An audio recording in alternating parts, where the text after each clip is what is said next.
बच्चों, आज हम वाक्य के भेद की तीसरी वीडियो देखने जा रहे हैं और समझने जा रहे हैं। उम्मीद करती हूँ कि आपको सरल और सामान्य वाक्य अच्छी से समझ आ गए होंगे, और अगर नहीं समझ में आए तो वीडियो को दोबारा देखिए ताकि आप आगे समझ सकें। दूसरा वाक्य है मिश्र वाक्य, यानी कि अंग्रेजी में से कहते हैं कॉम्प्लेक्स सेंटेंस।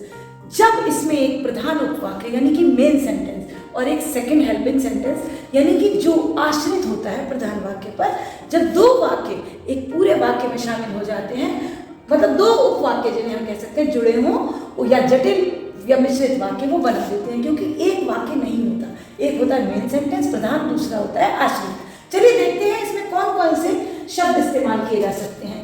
कि ये सब के सब योजक शब्द हैं, कि जो, क्योंकि, जितना, उतना और जैसा वैसा, जब तब, जहां वहां, जिधर उधर, और इसके साथ साथ हम कह सकते हैं अगर, यदि, यद्यपि, तथापि, तो आदि। तो ये सारे के सारे शब्द यदि आपने याद कर लिए तो आपको मिश्र वाक्यों को समझने में कोई भी कठिनाई नहीं होगी। अब हम आते हैं दूसरी तरफ, कुछ उदाहरण देख लेते हैं। जैसे, मेरा दृढ़ विश्वास है कि भारत जीतेगा।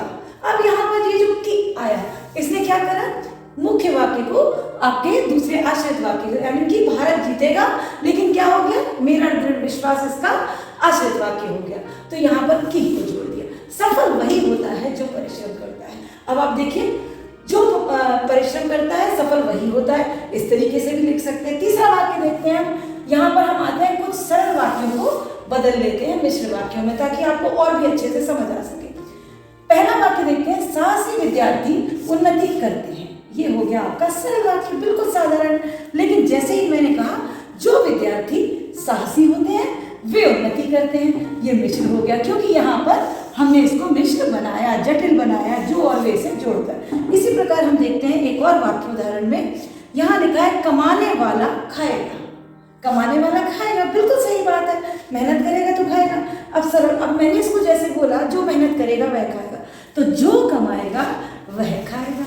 अब मैंने एक सरल वाक्य को जटिल बना दिया और इसको मिश्र वाक्य में बदल दिया। तो बच्चों, बहुत आसान है सरल वाक्य मिश्र वाक्य समझना, यदि आपने इन सभी शब्दों को याद कर लिया। अब आप पूछेंगे कि मैंने उपवाक्य शब्द का इस्तेमाल किया लेकिन आपको इसके बारे में बताया नहीं।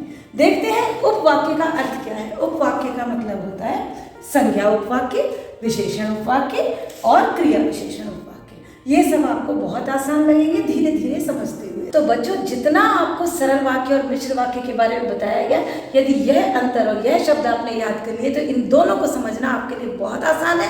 अगली वीडियो में हम पढ़ेंगे कंपाउंड सेंटेंसेस, जिन्हें हम अंग्रेजी में कहते हैं लेकिन हिंदी में कहते हैं संयुक्त वाक्य। धन्यवाद।